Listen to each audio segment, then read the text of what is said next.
Taste the Daily. Virudhunagar மாவட்டம் ஸ்ரீவில்லிபுத்தூர் அருகே உள்ள குன்னூர் ஊராட்சியில் 20 நாட்களுக்கு மேலாக குடிநீர் வழங்காததை கண்டித்து வத்திராயிருப்பு ஊராட்சி ஒன்றிய அலுவலகத்தை முற்றுகையிட்டு போராட்டம் நடைபெற்றது. குன்னூர் ஊராட்சிக்குட்பட்ட ராஜீவ் காலனி பகுதியைச் சேர்ந்த 100க்கும் மேற்பட்ட பொதுமக்கள் காலை குடங்களுடன் ஊராட்சி ஒன்றிய அலுவலகத்தை முற்றுகையிட்டு ஆர்ப்பாட்டத்தில் ஈடுபட்டனர்.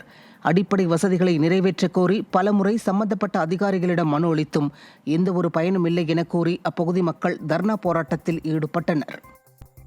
தருமபுரி மாவட்ட காவல் கண்காணிப்பாளர் அலுவலகத்தில் காவல்துறையினர் மீது நடவடிக்கை எடுக்க வலியுறுத்தி இளைஞர் ஒருவர் புகார் அளித்தார். வி பள்ளிப்பட்டி கிராமத்தைச் சேர்ந்த முனிராஜ் என்பவரிடம் ரம்மி ஏஜென்ட் ஸ்ரீனிவாசன் என்பவர் 3,35,000 ரூபாயை கடனாக கேட்டுள்ளார். இதை கொடுப்பதற்காக ரம்மி சூதாட்டம் நடைபெறும் இடத்திற்கு சென்றுள்ளார். அப்போது அங்கு வந்த காவல்துறையினர் முனிராஜை பணத்துடன் அழைத்து சென்று 2,500 ரூபாய் பெற்றதாக வழக்கு பதிவு செய்துள்ளனர். இந்நிலையில் தனது பணத்தை மீட்டு தர கோரி தருமபுரி மாவட்ட காவல் கண்காணிப்பாளர் அலுவலகத்தில் முனிராஜ் மனு அளித்துள்ளார். பொம்மை முதலமைச்சர் ஸ்டாலின் ஏற்கனவே அறிவித்தபடி நடப்பு சட்டமன்ற கூட்டத்தொடரில் ஒற்றை சாதி சான்றிதழ் வழங்க அரசாணை வெளியிடக் கோரி டிஎன்டி மக்கள் முன்னேற்றக் கழகத்தினர் தேனி மாவட்டத்தில் போஸ்டர் ஒட்டியுள்ளனர். தமிழகத்தில் உள்ள சீர்மரபினருக்கு டிஎன்சி டிஎன்டி என்று வழங்கப்பட்ட இரட்டை சான்றிதழ் முறையை மாற்றம் செய்து டிஎன்டி என்று ஒற்றை சான்றிதழ் முறையில் சாதி சான்றிதழ் வழங்கப்படும் என விடியா திமுக முதல்வர் ஸ்டாலின் அறிவித்தார். ஆனால் அதிகாரிகள் சரியான அரசாணை வெளியிடாததால் மீண்டும் டிஎன்சி டிஎன்டி என இரட்டை சான்றிதழ் முறையில் டிஎன்டி 68 சாதியினருக்கும் வழங்கப்பட்டு வருவதாக தேனி மாவட்டத்தில் போஸ்டர் ஒட்டப்பட்டுள்ளன. ராணிப்பேட்டை மாவட்டம் சோழிங்கர் அருகே விவசாய நிலத்தில் உள்ள மின்கம்பங்கள் கீழே விழும் அபாய நிலை உள்ளதால் அவற்றை உடனடியாக அப்புறப்படுத்த விவசாயிகள் கோரிக்கை விடுத்துள்ளனர். ஏற்கனவே மின்சார விபத்தில் உயிரிழப்புகள் ஏற்பட்டும் விடியா திமுக அரசின் மின்வாரிய அதிகாரிகள் அலட்சியமாக இருப்பதாக குற்றம் சாட்டிய அப்பகுதி விவசாயிகள் மேலும் இதுபோன்ற விபத்துக்கள் ஏற்படாத வகையில் நடவடிக்கை மேற்கொள்ள வேண்டும் என கோரிக்கை விடுத்துள்ளனர். மதுரை மாவட்டம் சோழவந்தான் ஜனகை மாரியம்மன் கோவில் தேர் வரும் பாதையில் ஆக்கிரமிப்புகள் நிறைந்துள்ளதால் தேர் வருவதில் பல மணி நேரம் தாமதம் ஏற்பட்டது. ஜனகை மாரியம்மன் கோவில் வைகாசி தேர் திருவிழாவில் தேர் வரும் பாதையான சோழவந்தானில் பல்வேறு இடங்களில் கடைகளை கட்டி சாலையை ஆக்கிரமித்துள்ளதால் தேர் வருவதில் சிரமம் ஏற்பட்டது. தொடர்ந்து திரௌபதி அம்மன் கோவில் தெருவில் நுழைந்த தேர் அந்த பகுதியிலிருந்து வெளிவர 2 மணி நேரத்திற்கு மேலானதால் தேரோட்ட நிகழ்ச்சியை காண வந்த பக்தர்கள் கடும் அவதியடைந்தனர். விடியா திமுக ஆட்சியில் அறநிலையத்துறை அதிகாரிகள் என்ன செய்கிறார்கள் என பொதுமக்கள் கேள்வி எழுப்பினர். காஞ்சிபுரம் மாவட்டம் ஸ்ரீபெரும்புதூர் அருகே ஜல்லிக்கற்கள் கொட்டப்பட்டு தார் சாலை அமைக்கப்படாததால் மக்கள் கடும் அவதிக்குள்ளாகினர். படப்பை பகுதியிலிருந்து புஷ்பகிரி செல்லும் சாலையில் தார் சாலை அமைப்பதற்காக 5 கிலோமீட்டர் தொலைவிற்கு ஜல்லிக்கற்கள் மட்டும் கொட்டப்பட்டுள்ளது. கடந்த 1 மாதமாக தார் சாலை போடப்படாமல் சாலை இதே நிலையில் உள்ளதால் வாகனங்கள் பழுதாவதுடன் வாகன ஓட்டிகள் விபத்தில் சிக்கும் அபாய நிலை உருவாகியுள்ளது. இதனால் விடியா திமுக அரசு அதிகாரிகள் விரைந்து சாலை பணியை முடிக்க வேண்டுமென மக்கள் வலியுறுத்தியுள்ளனர். திண்டுக்கல் மாவட்டம் அபிராமி அம்பிகை கோவிலின் பழமை வாய்ந்த கற்சிலைகள் மண்ணில் வீசப்பட்ட சம்பவம் அதிர்ச்சியை ஏற்படுத்தியுள்ளது. அபிராமி அம்பிகை காளஹத்தீஸ்வரர் கோவில் புதுப்பிக்கப்பட்டதால் அங்கிருந்து அகற்றப்பட்ட பழமை வாய்ந்த தூண்கள் சிலைகள் முறையாக பாதுகாக்கப்படாமல் அருகில் இருந்த கோவிலுக்கு சொந்தமான இடத்தில் புதைக்கப்பட்டது. தற்போது இந்த இடத்தில் புதிய திருமண மண்டபம் கட்டுவதற்கு பணிகள் துவங்கப்பட்டுள்ளதால் புதைக்கப்பட்ட சிலைகள் மற்றும் தூண்கள் சேதமடைந்து ஆங்காங்கே சிதறி கிடக்கின்றன. இதனை தொல்லியல் துறையினர் மீட்டு பாதுகாக்க வேண்டுமென மக்கள் வலியுறுத்தியுள்ளனர். திருப்பத்தூர் மாவட்டம் வாணியம்பாடி மற்றும் அதன் சுற்றுவட்டார பகுதியில் பெய்த கனமழையால் பொதுமக்கள் மகிழ்ச்சி அடைந்தனர். கடந்த சில நாட்களாக திருப்பத்தூர் மாவட்டத்தில் வெயில் வாட்டி வதைத்து வந்த நிலையில் வாணியம்பாடி சுற்றுவட்டார பகுதியில் சுமார் அரை மணி நேரமாக சூறைக்காற்றுடன் கனமழை கொட்டி தீர்த்தது. இதனால் வெப்பம் தணிந்து குளிர்ச்சியான சூழல் நிலவியது. திருப்பத்தூர் மாவட்டம் வாணியம்பாடி மற்றும் அதன் சுற்றுவட்டார பகுதியில் பெய்த கனமழையால் பொதுமக்கள் மகிழ்ச்சி அடைந்தனர். கடந்த சில நாட்களாக திருப்பத்தூர் மாவட்டத்தில் வெயில் வாட்டி வதைத்து வந்த நிலையில் வாணியம்பாடி சுற்றுவட்டார பகுதியில் சுமார் அரை மணி நேரமாக சூறைக்காற்றுடன் கனமழை கொட்டி தீர்த்தது.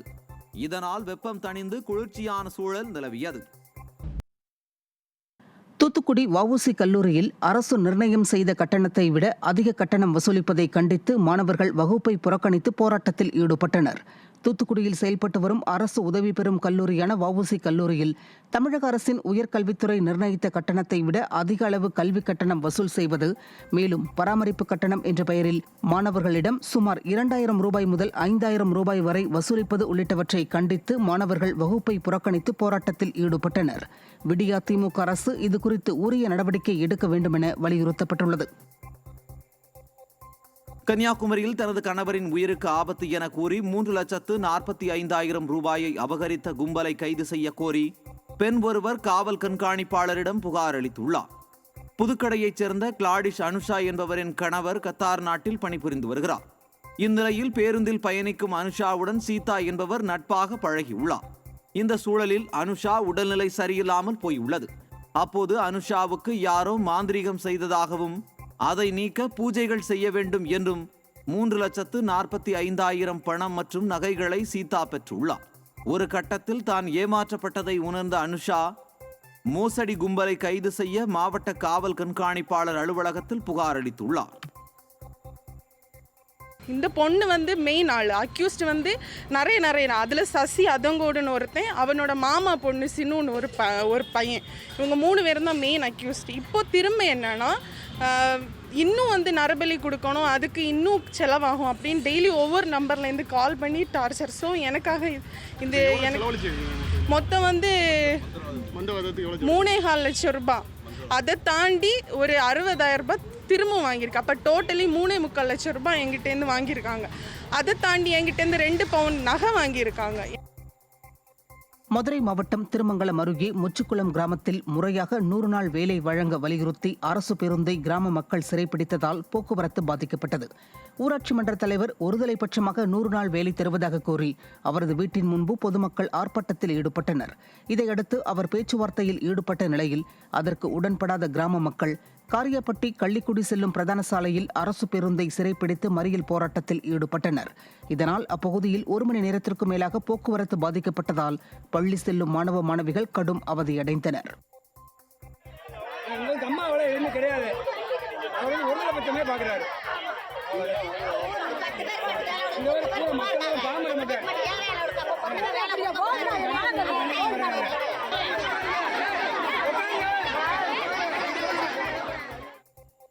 தூத்துக்குடி மாவட்டம் சாஸ்தாவிநல்லூர் கிராமத்தில் நலப்பணிகளுக்கு பணம் எடுப்பது தொடர்பாக ஏற்பட்ட பிரச்சனையில் திமுக பஞ்சாயத்து தலைவர் ராஜினாமா செய்துள்ளார்.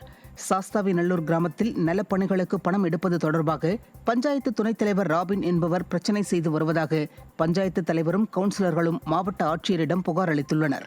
இந்த நிலையில் தங்களது பணிகளை திறம்பட செய்ய முடியாததால் பதவியை ராஜினாமா செய்வதாக பஞ்சாயத்து தலைவர் திருக்கல்யாணியும் 7 கவுன்சிலர்களும் வட்டார வளர்ச்சி அலுவலகத்தில் ராஜினாமா கடிதம் கொடுத்தனர். விடியா திமுக ஆட்சியில் திமுகவின் பஞ்சாயத்து தலைவரே ராஜினாமா செய்யும் அவல நிலை ஏற்பட்டுள்ளது. ஊராட்சி துணைத் தலைவர் ஆரம்ப காலம் முதலே ரொம்ப பிரச்சனை கொடுத்துட்டு வர்றாரு. அவர் கேட்குற மாதிரி ரசீது போட்டு கேட்குறாரு. அவர் வீட்டு முன்னாடி பைப்பு போட சொல்கிறாரு. அவர் எப்படி நினைக்கிறாரோ அப்படியெல்லாம் அதிகாரிகள் எங்களை ஆட்டி வைக்கிறாங்க. அவருக்கு ஆதரவாக தான் நிர்வாகமும் செயல்படுறதை தவிர எங்களுக்கு ஆதரவாக இல்லை. அதனால தொடர்ந்து என்னால் இந்த பதவியில் நீடிக்க முடியல. நீலகிரி மாவட்டம் கூடலூரை சுற்றியுள்ள பகுதிகளில் விவசாய நிலங்களை சேதப்படுத்தி வரும் காட்டு யானையை விரட்டக் கோரி மாவட்ட வன அலுவலகத்தை விவசாயிகள் பொதுமக்கள் முற்றுகையிட்டதால் பரபரப்பு ஏற்பட்டது. விவசாய நிலங்களை சேதப்படுத்துவதோடு மட்டுமல்லாமல் கிராம பகுதியில் வசிக்கும் மக்களை அச்சுறுத்தி வரும் காட்டு யானையை வனப்பகுதிக்குள் விரட்டக் கோரி மாவட்ட வன அலுவலகத்திற்கு பொதுமக்கள் பேச்சுவார்த்தைக்கு சென்றனர். ஆனால் பொதுமக்கள் மற்றும் விவசாயிகளை அழைத்து பேசாததால் பாதிக்கப்படும் மக்கள் மத்தியில் பேச்சுவார்த்தை நடத்த வேண்டும் என கோரி வன அலுவலகத்தை முற்றுகையிட்டு அதிகாரிகளுடன் வாக்குவாதத்தில் ஈடுபட்டனர். தென்காசி மாவட்டம் வடகரையில் வனவிலங்குகளால் வாழ்வாதாரத்தை இழந்து வரும் விவசாயிகள் விடியா திமுக அரசை கண்டித்து ஆர்ப்பாட்டத்தில் ஈடுபட்டனர். மேற்கு தொடர்ச்சி மலைப்பகுதியை ஒட்டியுள்ள விவசாய நிலங்களில் அவ்வப்போது வனவிலங்குகள் புகுந்து நிலத்தை சேதப்படுத்தி வருகிறது. இதுகுறித்து வனத்துறையினர் மற்றும் மாவட்ட நிர்வாகத்திடம் புகார் அளித்தும் எந்த நடவடிக்கையும் எடுக்கப்படாததால் ஆத்திரமடைந்த விவசாயிகள் விடியா திமுக அரசை கண்டித்து ஆர்ப்பாட்டத்தில் ஈடுபட்டனர். இந்த ஆர்ப்பாட்டத்தில் அதிமுகவினர், விவசாய சங்கத்தினர் கலந்து கொண்டு விடியா திமுக அரசுக்கு எதிராக கோஷங்கள் எழுப்பினர். சிவகங்கையில் பல்வேறு கோரிக்கைகளை வலியுறுத்தி தமிழ்நாடு சத்துணவு ஊழியர் சங்கத்தினர் ஆர்ப்பாட்டத்தில் ஈடுபட்டனர். தமிழகம் முழுவதும் உள்ள சத்துணவு மையங்களில் ஏற்பட்டுள்ள காலி பணியிடங்களை போர்க்கால அடிப்படையில் உடனடியாக நிரப்ப வேண்டும் உள்ளிட்ட பல்வேறு கோரிக்கைகளை வலியுறுத்தி சத்துணவு ஊழியர்கள் சிவகங்கை மாவட்ட ஆட்சியர் அலுவலகம் எதிரே ஆர்ப்பாட்டத்தில் ஈடுபட்டனர். இதில் விடியா திமுக அரசுக்கு எதிராக கண்டன கோஷங்கள் எழுப்பப்பட்டது.